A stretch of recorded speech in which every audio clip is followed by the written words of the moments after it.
Саламатсыздарбы? Бала тарбиясы боюнча кээ бир кеңештерди окуп аттым эле. Буларды сиз менен да бөлүшө кетейин, өтө жакшы материалдар экен.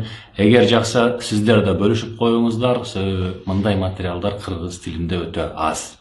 Демек бир профессордун, Голландиядан бир профессордун жазган китеби бар экен, Наши хорошие подростки деген. Бул бестселлер болгон китеп экен, ошол жерден алган заметкаларымды сиз менен бөлүшө кетейин. Балдар чоңое баштаганда, жеткинчек жашына жете баштаганда, подросток боло баштаганда, ата-энелердин буга чейинки көнүмүш болуп келген тарбия методдору иштебей калат экен. Балдар өзгөрөт экен. Ошол убакта ата-энелер менен балдардын ортосунда чыр пайда болуп, түшүнбөстүктөр пайда болуп, ушундан улам бири-бирин урушуп, анан балдар ата-энелерден узактап кетет экен, дагы ичине жабынып калат экен да. Мындай болбош үчүн эмне кылышыбыз керек?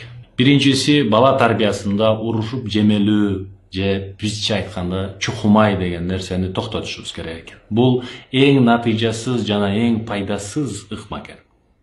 Баланы уруша берип жакшы кыла албайт экенбиз. Эми элестетсеңиз, сиз балаңыздын ордунда болсоңуз, сизден чоң бирөө, сиз жактырган бирөө сизди урушуп аткан болсо, сиз ага кайшы айта албайсыз, тил кайтара албайсыз, колуңузду көтөрө албайсыз. Антсеңиз кайрадан көп уруш жейсиз да. Сизди урушуп атат бирөө. Балким сиз каалап бирдеке кылдыңыз, балким капилеттен болуп кетти, кукустук болуп кетти. Бирок ага карабастан сизди бирөө урушуп атса, жемелеп атса, сиз ал нерсеге, конечно, тревога болот, капа болот, таарынат, но бала бул нерселерди ичине сактап калат экен. Дагы барган сайын ата-энесинен коркуп, качып, алыстап баштайт экен. Кийинкиси, балдар ата-энелеринин реакциясынан көбүнчө коркушат экен. Анан ошон үчүн көп нерсени айтуудан да коркуп калышат экен да. Биз мисалы балабыздын бир нерсесине жактырбасак, нааразы боло бербешибиз керек экен. Эгерде сиз эчтеке сүйлөбөсөңүз дагы, бирок балага нааразы болуп аткан болсоңуз, бала бул нерсени түшүнөт экен, сезет экен. Баланын сизге бирдекеси жакпаса, аны жакшы тил менен түшүндүрүп айтуу керек экен. Аны кайрадан жемелеп, аны кайрадан нукуп айткан бул балага дискомфорт жаратат экен, дагы кайра эле бала тревога болуп, чочуп, ата-энеме туура эмес иш кылып алдым деп коркуп калат экен, дагы көп нерсени кыла албай калат экен, чочуп калат экен. Эгерде биз кечке баланы уруша берсек, балага кыйкыра берсек, бала убакыт өткөн сайын бул нерсеге көнөт экен, дагы бизди тоготпой калат экен, дагы биздин сөзүбүздү укпай калат экен. Кийинкиси, эгерде конкретно бир проблема жок болсо, баланы урушуштун кереги жок, же болбосо сиз өзүңүзгө стоп дешти билишиңиз керек экен. Мисалы айталык, балаңыз чачын боеп алды, или башкача бир прическа кылып алды, или кара эмес кызыл куртка кийип алды. Бул нерселер баланын ден соолугуна терс таасири жок, же анын айланасындагы сиздерге, үйүңүздөгүлөргө эч кандай таасири жок, жаман ден соолукка проблема жаратпайт. Бул нерселерге эчтеке дебешибиз керек экен. Бул нерселер сизге жакпашы мүмкүн, себеби элдин баары бизде өзгөчө Советтер Союзунан калган ушундай түшүнүк бар. Элдин баары кара кийинип жүрсө, биз дагы элден бөлүнбөй эле жүрөлүк деген эме менен кара кийинебиз. Элдин баары чачын кара боесо, биз дагы карага боёйбуз да. Элден бөлүнбөш керек деген нерсе бар. Ал нерсени токтотуп эле балага бир аз эркиндикти бериш керек экен. Бул нерселер проблемабы, проблема эмеспи деп мындай так чечишти биз өзүбүз билишибиз керек экен, айырмалай алышыбыз керек экен. Ал эми проблема бар болсо, анда ал проблеманы чечиши үчүн балага максат коюп беришиңиз керек экен, тапшырма беришиңиз керек экен. Баланын тили боюнча бул челлендж деп койсоңуз болот. Мисалы, бир сабагынан калып кетип аткан болсо, сиз ал балаңызга айтсаңыз болот, мына ушул сабагыңды эми быйыл оңдо деп челлендж берсеңиз болот. Ал челлендждин акырына бир маленький подарок берсеңиз болот. Бирок бул максаттарды коюп жатканда өтө көп максатты бир убакта бербеш керек экен. Мисалы, быйыл сен химияңды жакшырт, быйыл сен анан физикаңды дагы, музыкаңды дагы, математикаңды дагы баарынан жакшы баа ал десек, балага жете албай калышы мүмкүн экен. Дагы бир нерсе, эгер балаңыз математикадан 2ге окуп аткан болсо, аны быйыл эле 5ке окуп бүтүрүшүң керек деген максат койбошубуз керек экен. Жете ала турган, аз-аздан жылала турган максат беришибиз керек экен. Балам окугусу келбей атат дегендерге кеңеш: эгер балаңыз окугусу келбей аткан болсо, бунун себеби мектепте болушу мүмкүн, эжекесинде болушу мүмкүн. Эжекелер бизде эскиче айтканда уруша берген эжекелер болушу мүмкүн. Алар урушуп койсо, баланын самооценкасы түшүп кетет. Үйдө биз уруштуруп же башка балдарга салыштырып койсок, также баланын самооценкасы түшүп кетет дагы, ал баланын окуусу келбей калат, окуудан кача баштайт. Мындай нерсенин болбошу үчүн биз балабызда болгон жакшы жактарын тапканды, көргөндү билишибиз керек экен дагы, баланы мактаганды үйрөнүшүбүз керек экен.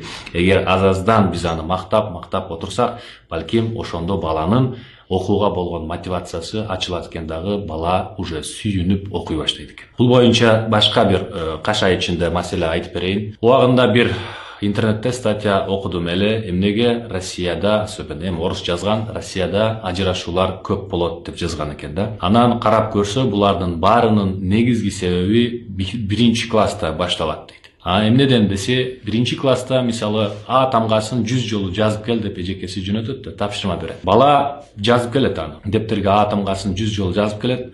Анан эжекеси карайт, допустим, 97 жолу туура жазган, анан 3 жерде ката бар да. Аны бир аз кыйшак жазып койгон, же линиядан чыгарып берген. Ал нерсени эжекеси алат экен дагы, баягы 97 жолу туура жазылган тамганы байкабастан, именно каталарды издеп таап, ошолорго кызыл паста менен еще жазып коюшат. 3-4 кылып баасын түшүрүп жазып коет экен да. Бул негизи туура эмес логика, туура эмес тактика экен. Батышта кандай кылат дейт? Батышта мисалы 97 жолу туура жазган болсо, алар каталарды көрмөксөнгө салышат экен дагы, сен молодец, 97 жолу туура жазыпсың, демек сага 5 деген бааны коюп беришет экен алар. Бул нерсенин ажырашууга кандай тиешеси бар десеңиз, бул адамдар чоңоюп үйлөнгөндө, жолдош болуп калганда, толтура жакшылыктарды байкабай калышат экен. Аларды норма катары эсептешет экен дагы, эгер ошолордун арасында бир ката кетирсе, сразу кыйкырыкты салышат экен дагы, кызыл паста менен сен туура эмес кылдың деп, бир эле катанын айынан ажырашып кеткендер көп болот экен. То есть менталитет боюнча биз ката издегенди үйрөнүп калат экенбиз. Жакшы жактарды көргөндү эмес, жаман жактарды издеп тапканды, чукуп чыкканды, ошону биринчи класстан үйрөнүп калат экенбиз да, ошонун турмушка таасир этет экен. Улантайлык. Кийинкиси 5 алыш деген баланын негизги максаты болбош керек дейт. Эгер балаңыз сүрөт жакшы тартса, бирок математикасы начар болсо, сиз аны математикадан, башка сабактардан баарынан 5 алышың керек деп кыйнабашыңыз керек экен. Себеби баланын бактылуу болушу ата-эненин негизги колунда болгон максаты болуш керек экен. Кийинки жашоодо окууну бүткөндө кылган сабактары мектепте ошо ойдон калып кетет, бирок жашоодо бала өзүн өзү алып кетиши үчүн бала бактылуу болушу керек экен.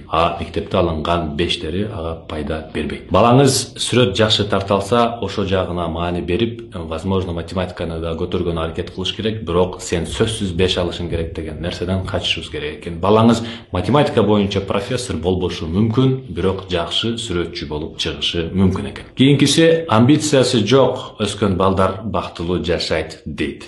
Амбициясыз балдар деле жакшы жашайт деп айтыптыр. Мунун айтканын себеби, азыркы учурда өтө көп байкайм, өтө көп ата-энелер балдарын сабактан алып чыгып, толтура кружокторго алып барышат. Сабакты жакшы кылыш керек, бул бир. Анан кийин футболго алып барат, ментальный арифметикага, шахматка, бассейнге, пианиного, анан дагы арт-крафт, ар түрдүү кружоктор болот да. Ошолордун баарына алып барат. Анан бул негизи эле бул кружоктордун баары бала өзү каалайбы, каалабайбы, ата-энеге баары бир экен. Ата-эне өзүнүн эгосун, өзүнүн баягы аяштары менен отуруп чогулганда, мына менин баламды тияка алып барып атам, тияка бердим, минтип калды, менин балам тигинтип калды деп мактанат экен дагы. Мактоолордун, плюстардын, алкыштардын баары ата-энесине кетет экен дагы, бала ата-энесине служить этип калат экен, кызмат кылып калат экен. Бала өзүнө жаккан нерсени аткарбастан ата-энесинин эле максатына иштеп калат экен дагы. Бул балдар кийинки жашоодо, мектеп жашоосу бүткөндөн кийин ортодо калгандай болуп калышат экен да. Амбициясы жок, мындай эле өзүнө жаккан эле бир кружокту кылып жүргөн, мисалы, ошол талантын өнүктүрүп жүргөн балдар кийинки жашоодо чыныгы призвание табышат экен дагы, ошол тармакта иштеп кетишет экен. Өзүңүздөр деле көрсөңүздөр, көп байкасаңыздар керек, мектепте жалаң 5ке окуп жүргөн балдар кийинки жашоодо чыныгы бизнес жашоосуна, чыныгы ишке келгенде алар жакшы кете албай калышат. Себеби мектепте алардын болгон иши ата-энесине служить этип, ата-энесинин кандай десем, мактоосун, эгосун толтуруу менен алек болушкан үчүн өздөрүнө бир плюс иштебей калышат экен дагы. Булар болгон күчүн, эмгегин ата-энесине эле жумшап калып, ата-энесинин кандай десем, эмесине жумшап калышат экен дагы, өздөрү үчүн эчтеке топтой албай калышат экен да. Анан мектепти бүткөндөн кийин мындай энсирегенсип, себеби ата энеси уже чоңойгондон кийин айтат да, сен все бара бер дейт, эми өзүңдүн жашооңду кыл дейт. Ата энеси өзүн ала турганын алды, баланы кое берет экен, бала уже жашоодо өз ордун таба албай калат экен, кыйналып калат экен мындайча айтканда. Вот, кийинкиси мектепте бактылуу болушту үйрөтпөйт экен. Мектепте эмнени үйрөтүшөт? Мектепте мотивация, дисциплина, ответственность, сабактарды жакшы аткаруу, эрежелер менен жашоо деген, там кечикпей келиш керек, кечикпей кетиш керек деген нерселерди аткарууну үйрөтүшөт экен балага.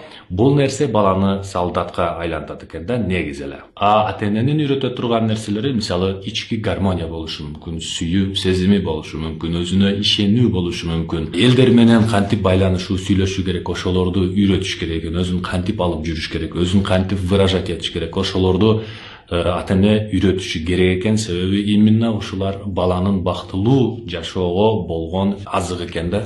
Буларды алып турса, бала анан кийин өзүн өзү таап кетет экен. Негизги эле максат, бала 18 жашына жеткенден кийин баланы уже кое бериш керек. Все, сен жеттиң, мына паспортуң, все, до свидания деш керек экен да. Ошондо бала, все, мен кеттим, өзүмдүн тамагымды эми өзүм таап жейм, мен бул жашоодогу өзүмдүн ордумду таптым деш керек экен дагы, коржунун асып, ошо бойдон кетиш керек экен. Эгер антпесек, мектептеги эле бойдон калтырсак, бала сонун солдат болуп чыгат экен, сонун сотрудник болуп чыгат экен, бирок өз алдынча мындай жашап кеткени, өз бактысын курганы балким жетишсиз болуп калат экен.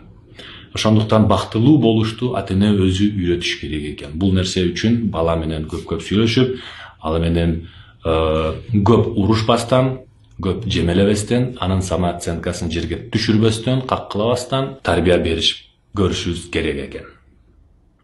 Көрүшкөнчө.